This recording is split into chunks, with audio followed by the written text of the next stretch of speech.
എന്താന്നല്ലേ പറയുന്നത്. കർണാടകയിലും അതിരത്താമണി സംസാരിക്കുന്നു. കന്നഡ കൊത്തില്ല. പിന്നെ നമ്മളെന്തിനാ കാണാൻ വന്നേ? കംപ്ലൈന്റ് ചെയ്യണല്ലേ? ഇതിനെ കംപ്ലൈന്റ് ചെയ്യണം. നിങ്ങളല്ലേ പറയണ്ടേ? അപ്പൊ ഞങ്ങളുടെ പുതിയൊരു വീഡിയോയിലേക്ക് എല്ലാവർക്കും സ്വാഗതം. പൊട്ടാ ഞങ്ങൾ പറയണ എന്താന്നല്ലേ പറയുന്നത്. കൊട്ടാരങ്ങളുടെ നാട് എന്നല്ലേ പറയണത്. കരഞ്ഞല്ല, ഞാൻ ചിരിച്ചതാ. പറയണ്ടോ? Good morning. കൊട്ടാരങ്ങളുടെ നാട് എന്നറിയപ്പെടുന്ന മൈസൂരിന്റെ രണ്ടാമത്തെ വീഡിയോയിലേക്ക് എല്ലാവർക്കും സ്വാഗതം. അപ്പോൾ ഞാൻ ഇൻട്രോയിൽ പറഞ്ഞതുപോലെ നമ്മുടെ മൈസൂർ യാത്രയുടെ രണ്ടാമത്തെ വീഡിയോ ആണ് കേട്ടോ ഇതായിരുന്നു കേട്ടോ ഞങ്ങൾ താമസിച്ച റൂം. വലിയ സ്പേഷ്യസ് ഒന്നുമല്ല, എങ്കിലും 2 പേർക്കൊക്കെ താമസിക്കാൻ ഇത് തന്നെ ധാരാളമാണ് കേട്ടോ. നിങ്ങളുടെ ഒരുക്കം ഇതുവരെ കഴിഞ്ഞില്ല കേട്ടോ. അപ്പൊ നമ്മൾ ഇന്ന് ആദ്യം എങ്ങോട്ടാ പോയത്? ആദ്യം ദോശ കഴിക്കാൻ അല്ല, പിന്നെ ഇഡ്ഡലിയോ അല്ല. ഇപ്പോഴത്തെ ഏതൊരു സമയം 7 മണിയായി. അപ്പോൾ നമ്മളൊരു സ്പെഷ്യൽ സാധനം കഴിക്കാനാണ് 7 മണിക്ക് മുമ്പ് പോകുന്നത്. എന്താണെന്നറിയോ? മട്ടൻ പുലാവ്. രാവിലെ തന്നെ സമ്മതിക്കൂല, ഞാൻ ദോശ കഴിക്കും. ആദ്യം ദോശ കഴിച്ചിട്ട് പിന്നെ മട്ടൻ പുലാവ്. അപ്പൊ ഞങ്ങള് ദോശ കഴിക്കും. അപ്പൊ ഫൈനലി ഞങ്ങള് ദോശ കഴിക്കാൻ തീരുമാനിച്ചു. അങ്ങനെ ചെറിയൊരു അടി കഴിഞ്ഞ ശേഷം ഞങ്ങൾ ദോശ കഴിക്കാനായിട്ട് തീരുമാനമായി. നമ്മൾ എവിടെയെങ്കിലും പോകുന്ന സമയത്ത് ഡ്രസ്സൊക്കെ ചെയ്ത് കഴിഞ്ഞ് അവസാനമായിട്ടൊരു കണ്ണാടി നോക്കലില്ലേ, അതായിരുന്നു കേട്ടോ ഇപ്പം നടന്നത്. രാവിലെ 5 മണിക്ക് തുടങ്ങിയാണ് ഇതുവരെ ഇവരുടെ ഒരുക്കങ്ങൾ കഴിഞ്ഞ്. അങ്ങനെ റൂമൊക്കെ ഒന്നുകൂടി ചെക്ക് ചെയ്ത ശേഷം ഞങ്ങൾ ബാഗൊക്കെ എടുത്ത് റൂമൊക്കെ ലോക്ക് ചെയ്ത് കീ കൊടുക്കാനായിട്ട് റിസപ്ഷനിലേക്ക് വന്നു. ഐശ്വര്യ സ്വീറ്റ്സ് എന്നാണ് കേട്ടോ നമ്മൾ താമസിച്ച ഹോട്ടലിൻ്റെ പേര്. നിങ്ങൾ ശ്രദ്ധിച്ചിട്ടുണ്ടോ, മൈസൂരിൽ ഇങ്ങനെ ജംഗ്ഷൻസ് ഒക്കെ വരുന്ന സ്ഥലങ്ങളിൽ ഇതുപോലുള്ള ഫൗണ്ടൻസും സ്റ്റാച്യൂസും ഒക്കെ നിർമ്മിച്ച് വെച്ചിരിക്കുന്നത് നമുക്ക് കാണാൻ സാധിക്കും. രാത്രി മഴ പെയ്തിട്ടുണ്ടായിരുന്നു കേട്ടോ, അതുകൊണ്ട് തന്നെ രാവിലെ ആയപ്പോഴത്തേക്കും വണ്ടിയുടെ കോല ദേ ഇങ്ങനെയായി. ഇവിടുത്തെ റോഡൊക്കെ കണ്ടില്ലേ, എന്തൊരു നീറ്റ് ആൻഡ് ക്ലീൻ ആട്ടോ. ഏർലി മോർണിംഗിൽ തന്നെ ഒരു 3 മണി 4 മണി സമയത്ത് തന്നെ ഇവിടെയുള്ള എല്ലാ റോഡുകളും വൃത്തിയായിട്ട് ക്ലീനായിട്ട് സൂക്ഷിക്കുന്നുണ്ട്.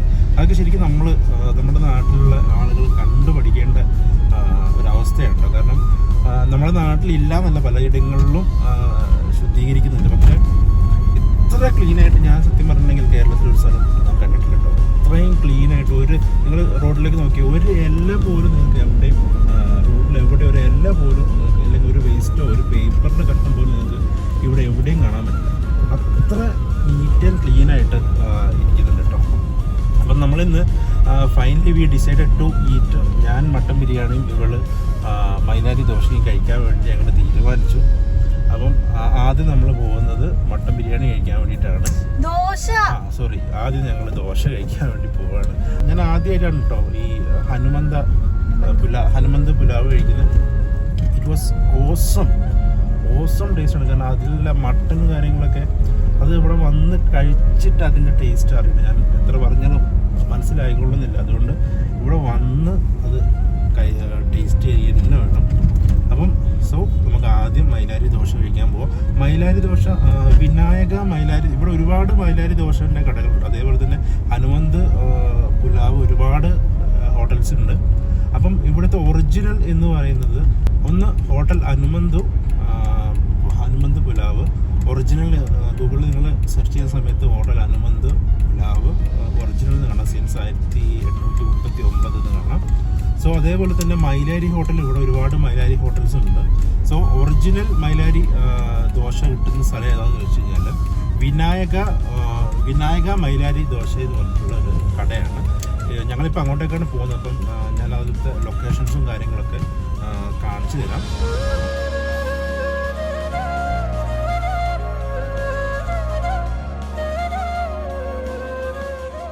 ഇവിടെ വണ്ടി പാർക്ക് ചെയ്യാനുള്ള സൗകര്യങ്ങളില്ല കേട്ടോ. അപ്പോൾ ഞങ്ങൾ ഒരുപാട് അപ്പുറത്ത് കൊണ്ടുപോയിട്ട് വണ്ടി പാർക്ക് ചെയ്തിട്ട് ഇനി അത്രയും ദൂരം ഞങ്ങൾ നടന്ന് പോകണം. അപ്പോൾ ഇങ്ങോട്ട് വരുന്ന ആളുകളൊക്കെ മാക്സിമം ഓട്ടോ കാര്യങ്ങളൊക്കെ എടുത്ത് വരികയാണെങ്കിൽ ഏറ്റവും നല്ലതാണ്. കാരണം നമ്മുടെ വണ്ടി പാർക്ക് ചെയ്യണമെങ്കിൽ ഒരുപാട് മിനിമം ഒരു 1/2 കിലോമീറ്ററിൻ്റെ മുകളിൽ നമ്മൾ നടക്കേണ്ടി വരും. ഇതാണ് കേട്ടോ ഒറിജിനൽ വിനായക മൈലാരി. പഴയ വിനായക മൈലാരി കടയിൽ സിറ്റിങ്സും കാര്യങ്ങളൊക്കെ ഭയങ്കര കുറവുണ്ട്. അപ്പോൾ കുറച്ചുകൂടി വിപുലീകരിച്ചിട്ട് തൊട്ടിപ്പുറത്ത് തുടങ്ങിയിട്ടുണ്ട്. അങ്ങനെ മൈലാരി ദോശ കഴിക്കാനായിട്ട് ഞങ്ങൾ ഒറിജിനൽ വിനായക മൈലാരി എന്ന് പറയുന്ന ഹോട്ടലിലെത്തി. 1938 കേട്ടോ ഈ ഒരു വിനായക മൈലാരി എന്ന് പറയുന്ന ഹോട്ടൽ ഇവർ സ്റ്റാർട്ട് ചെയ്തത്. കുറച്ചു നേരം ക്യൂ നിൽക്കേണ്ടി വന്നു ഞങ്ങൾക്ക് ഇതിനകത്തേക്ക് കയറാൻ വേണ്ടിയിട്ട്. രാവിലെ 6:30 മുതൽ വൈകിട്ട് 9 മണി വരെയാണ് ഈ കട പ്രവർത്തിക്കുന്നത്. നമ്മളുടെ നാട്ടിൽ കിട്ടുന്ന മസാല ദോശയുടെ അകത്തുള്ള ആ ഒരു മസാല ഉണ്ടല്ലോ, അതിൽ നിന്ന് ഒരുപാട് വ്യത്യാസം ഉണ്ടായിരുന്നു കേട്ടോ ഈ മൈലാരി ദോശയിൽ ഉണ്ടായിരുന്ന ഈ ഒരു മസാലയ്ക്ക്. ദോശയുടെ മുകളിലുള്ള ആ ഒരു ബട്ടറും പിന്നെ ചട്നിയും ഉള്ളിലുള്ള മസാലയൊക്കെ കൂട്ടി കഴിക്കാൻ തന്നെ ഭയങ്കര ടേസ്റ്റ് ആയിരുന്നു കേട്ടോ. ഇതാണ് കേട്ടോ ഈ ഒരു ഹോട്ടലിന്റെ കിച്ചൺ.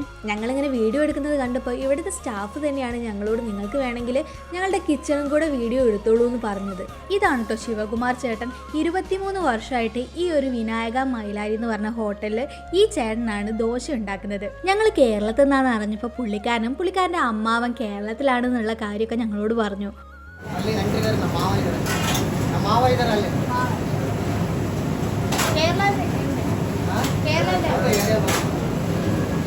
കർണാടകയിലെ വന്നിരത്താവഴി സംസാരിക്കുന്നു. കന്നഡ അറിയൂല, ಗೊತ್ತಿಲ್ಲ. ആര് ಗೊತ್ತಿಲ್ಲ? അല്ല കന്നഡ ಗೊತ್ತಿಲ್ಲ.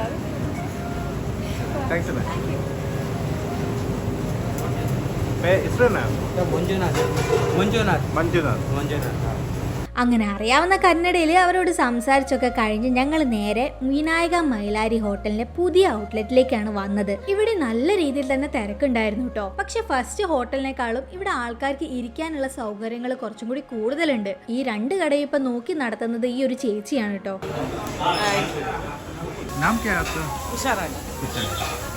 അങ്ങനെ ഈ പുതിയ ഔട്ട്ലെറ്റിന്റെ കിച്ചണിലും കയറി എങ്ങനെയാണ് ദോശ ഉണ്ടാക്കുന്നതെന്നൊക്കെ കണ്ട് ഞങ്ങൾ പിന്നെ അവിടെ നിന്ന് ഇറങ്ങി. നിങ്ങൾ മൈസൂർ വരുന്നുണ്ടെങ്കിൽ മസ്റ്റായിട്ടും ട്രൈ ചെയ്യേണ്ട ഒരു ഐറ്റം തന്നെയാണ് കേട്ടോ ഈ മൈലാരി ദോശ എന്ന് പറയുന്നത്.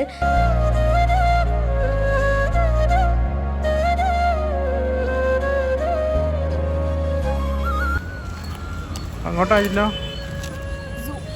അങ്ങനെ ഒരു വിധത്തിൽ വണ്ടിയൊക്കെ പാർക്ക് ചെയ്ത് ഞങ്ങൾ സൂ ലക്ഷ്യമാക്കി നടന്നു. ഈ ഒരു പാർക്കിങ്ങിൽ കൂടുതലുണ്ടായിരുന്നത് കേൾ വണ്ടിയായിരുന്നു. സൂ റോഡിന്റെ ഓപ്പോസിറ്റ് സൈഡിലായതുകൊണ്ട് തന്നെ നമുക്ക് ഈ ഒരു അണ്ടർപാസ് വഴി വേണം അവിടേക്ക് പോകാൻ. നല്ല നീറ്റ് ആൻഡ് ക്ലീനിൽ തന്നെ ഈ ഒരു അണ്ടർപാസ് മെയിൻറ്റെയിൻ ചെയ്ത് പോരുന്നുണ്ട്. അങ്ങനെ അണ്ടർപാസ് വഴി ഞങ്ങൾ ഇതാ സൂനകത്തെത്തി. ഇവിടുത്തെ ടിക്കറ്റ് റേറ്റ് വരുന്നത് അഡൽട്ടിന് 100 രൂപയും കുട്ടികൾക്ക് അതായത് 5 മുതൽ 12 വയസ്സ് വരെയുള്ള കുട്ടികൾക്ക് 50 രൂപയാണ്. അങ്ങനെ ചെക്കിംഗ് ഒക്കെ കഴിഞ്ഞ് അകത്തേക്ക് വരുമ്പോൾ ഫസ്റ്റ് കാണുന്നത് ഈ ഒരു റൂട്ട് മാപ്പാണ്. ഇതിൽ ഏതൊക്കെ മൃഗങ്ങൾ എവിടെയൊക്കെയാണ് ഉള്ളത് എന്ന് കൃത്യമായിട്ട് കാണിച്ചു തരുന്നുണ്ട്. സൂവിന്റെ സ്റ്റാർട്ടിങ്ങിൽ പല തരത്തിലുള്ള പക്ഷികളെ നമുക്ക് കാണാൻ സാധിക്കും. ഞാൻ 10th പഠിക്കുമ്പോഴാണ് ആദ്യമായിട്ട് മൈസൂരിലേക്ക് ടൂർ വരുന്നത്. അന്ന് വന്ന ശേഷം പിന്നെ ഇപ്പോഴാണ് ഒരു ട്രിപ്പ് എന്ന നിലയിൽ ഇങ്ങോട്ടേക്ക് വരുന്നത്. ഒരുപാട് വർഷം ആയെങ്കിലും നമ്മൾ ഒരു സ്ഥലത്തേക്ക് ഫസ്റ്റ് ടൈം വരുന്ന സമയത്ത് ആ ഒരു എക്സൈറ്റ്മെന്റും കാര്യങ്ങളൊക്കെ നമുക്ക് പറഞ്ഞറിയിക്കാൻ പറ്റില്ല അല്ലേ? അതുപോലെ തന്നെ ആയിരുന്നു കേട്ടോ അന്ന് എനിക്കും. ഇപ്പൊ വർഷങ്ങൾക്ക് ശേഷം ഇവിടെ വന്നപ്പോ പഴയ ആ ഓർമ്മകളൊക്കെ ഒന്നുകൂടെ ഞാനൊന്ന് അയവർത്തു. പിന്നെ ഈ സൂനകത്ത് ഞങ്ങൾ ഒരുപാട് മലയാളീസിനെ കണ്ടു. എങ്ങോട്ട് തിരിഞ്ഞാലും മലയാളം കേൾക്കായിരുന്നു. അതുകൊണ്ട് തന്നെ മല്ലു സിംഗ് സിനിമയില് ചാക്കോച്ചൻ പറയുന്ന ഒരു ഡയലോഗ് ഉണ്ടല്ലോ, ദൈവമേ ഞാൻ നാട്ടിൽ നിന്ന് പോകുന്നില്ലേന്ന്. ആ ഡയലോഗാണ് കേട്ടോ എനിക്കപ്പോ ഓർമ്മ വന്നത്. അല്ല ഇതുകൊണ്ട് അങ്ങോട്ട് തിരിഞ്ഞു നമ്മൾ പൈസ കൊടുത്തിട്ടല്ലേ വാങ്ങി. അപ്പം നമ്മളിടത്തേക്ക് പൈസ കൊടുത്തിട്ടല്ലേ അതിൻ്റെ ഉള്ളിൽ കയറി ഇങ്ങോട്ട് കാണണേ. അപ്പൊ ഒരു ബോധം വേണ്ട. ഇവിടുത്തെ മൃഗങ്ങളൊന്നും ശരിയല്ല. നമ്മൾ സിംഹത്തിനെ കാണാൻ പോയി. സിംഹം പിണങ്ങിയ പോലെ അങ്ങോട്ട് തിരിഞ്ഞിരുന്നു. അപ്പൊ അതാ ചിമ്പാൻസിനെ കാണാൻ വന്നു. ചിമ്പാൻസിനായി പോയി കിടന്നുറങ്ങി. പിന്നെ നമ്മൾ എന്തിനാ കാണാൻ വന്നേ? ഇതിനെ കംപ്ലൈന്റ് ചെയ്തു. അങ്ങനെ ഞങ്ങൾ സൂവിൽ നിന്ന് വേഗം തന്നെ ഇറങ്ങി. അവിടുന്ന് ഇറങ്ങാനുള്ള കാര്യം ഞങ്ങൾ ഫുഡ് കഴിച്ചിട്ട് പറഞ്ഞു തരാം കേട്ടോ. പിന്നെ ഞങ്ങൾ നേരെ പോയത് ഹനുമന്ത് പുലാവ് കഴിക്കാൻ വേണ്ടിയിട്ടായിരുന്നു. നല്ല ചൂടോട് കൂടിയിട്ടുള്ള മട്ടൻ പുലാവ്.